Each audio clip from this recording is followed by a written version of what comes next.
좋아요, 구독. 일단 오늘 이제 ECB가 일단 0.7을 올리면서 이제 ECB 금리가 1.25가 됐죠. 네. 저번에 0.5해서 1.25인데 그 순간만 해도 이제 뉴욕 시장이 이제 하락장을 약간의 하락장이 연출이 됐어요. 네네. 그러다 갑자기 이제 파월 의장이 10시 10분에 발표를 하면서 예. 다시 이제 급등을 했어요. 그래서 지금 그러니까요. 혼조세를 좀 보고 있는데 네. 상당히 보짝 당한 오늘 상황이에요. 네. 결론적으로 보니까 제가 이제 좀 이따 이제 패드워치 이제 시계를 보여드리겠지만 네. 상당히 자이언트 스텝으로 갈 수 있는 그 수치가 상당히 높아졌어요. 지금 80 몇 프로까지 나왔는데. 네. 자, 그걸 근거로 해서 제가 봤을 때 미리 좀 FMC가 자이언트 스텝 9월 달 갈 수 있다는 어떤 근거를 좀 오늘 말씀을 드리는. 네, 사실 이제 네. 국내로 봤을 때는 국내 투자자 입장에서는 지금 추석 연휴 앞두고 있기 때문에 그렇죠. 더욱더 좀 기출을 주목해야 되는 그런 상황이긴 하거든요. 그렇죠. 네, 바로 좀 짚어주시면 좋을 것 같습니다. 알겠습니다. 예. 네. 자, 일단은 이제 오늘 그 파월 의장 연설 제가 이제 방송 시작하기 전에 연설을 라이브로 좀 들었는데 자, 오늘 제가 생각했던 이 내용들랑 거의 일맥상통했습니다. 결론적으로 상당히 매파적 발언을 했다. 그래서 폴 볼커에 대한 얘기를 계속 얘기를 했어요. 폴 볼커, 그때가 이제 그 70년, 80년대 폴 볼커 의장이 거의 20% 가까이 되는 금리를 인상함으로써 4, 5년 정도 이제 인플레를 잡는 그런 사례를 연출했죠. 그래서 파월 의장은 그런 어떤 과오를 범하지 않겠다라는 의견을 강하게 몇 번 내비쳤습니다. 그래서 거기에 이제 근거가 뭐냐면 뭐 맨날 하는 얘기예요 지금. 자, 서비스 PMI 왼쪽 보시면 그죠? 4월 달 여기 보시면 4월 달에 지금 수준으로 회복이 돼 있어요. 그렇기 때문에 서비스에 대해서 강력하게 지금 좋아지고 있다. 어떤 이런 안정적인 시그널을 지금 파월 의장이 데이터를 보고 이제 항상 어떤 금리를 결정한다고 저번부터 얘기를 했잖아요. 그래서 이게 첫 번째 근거이기 때문에 이때 자이언트 스텝에 간다는 첫 번째 이유고요. 두 번째는 또 비농업이에요. 비농업. 자, 예상치보다는 상회를 했습니다. 예상치는 300K가 나왔는데 315K가 나왔어요. 그전에는 526에서 상당히 적은 거죠. 근데 저는 이걸 이렇게 봅니다. 자, 예전에도 제가 몇 번 말씀을 드렸던 것 같은데, 자, 팬데믹이 생기면서 일단 노동 인구가 줄어들 수밖에 없었잖아요. 그죠? 근데 이제 어느 정도 자꾸 수치가 채워지다 보면 어떻습니까? 노동력이 결국에 인구가 이제 한계가 도달해서 이 수치도 결국에 시간이 지나면 지날수록 낮아질 수밖에 없지 않느냐. 그래서 아직까지는 뭐 고무적인 상황인데 이걸 가지고 이제 파월 의장이 이제 가자.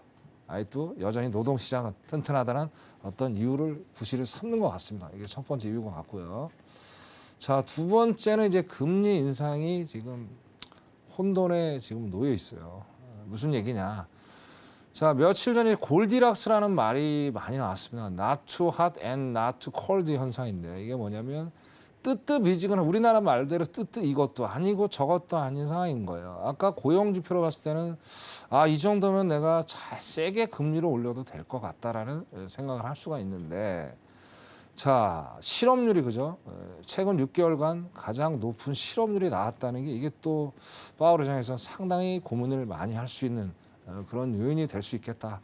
물론 이제 3월 달, 4월 달에서 3.6%, 0.1% 차이인데 지금 작은 수치만 해도 상당히 민감한 지금 상황이지 않습니까? 그래서 이런 걸 가지고 파월 의장이 고용 시장 또 실업률 이렇게 저울질을 할 거다. 근데 결론적으로 어떻습니까? 아직은 튼튼하다고 아까 이제 연설을 봤을 때 그 얘기를 계속 언지를 했기 때문에 결국엔 강한 어떤 금리 인상을 할 수밖에 없지 않을까. 그렇게 두 번째 이유를 제가 좀 따져봤습니다.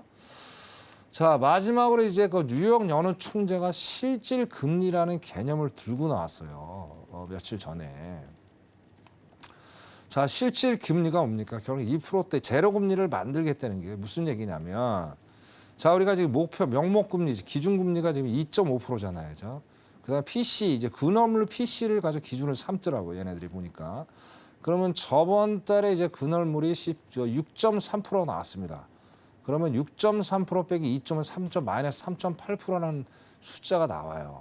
자, 이게 제로가 됐을 때 비로소 이제 인플레이션이 제대로 잡혔다고 계산하는데 자, 지금 남은 게 그죠? 자, 맥스 계산에 대한 4%대라고 쳐봅시다. 그러면 이제 1.5%예요. 자, 그 1.5%에도 갭이 2.3% 갭이 있죠.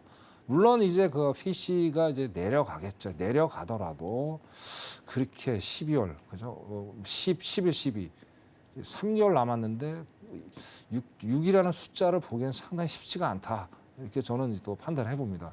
근데 PC가 또 중요한 게 CPI가 더 중요해요. CPI는 또 8.5%라잖아요.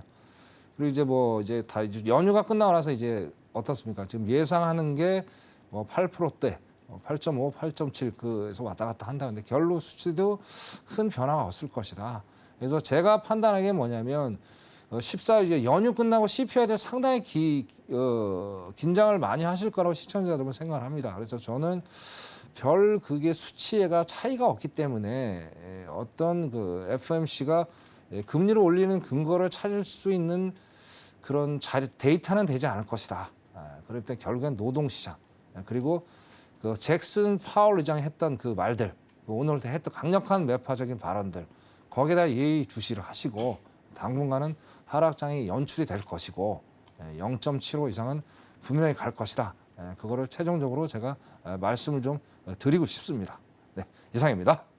좋아요, 구독.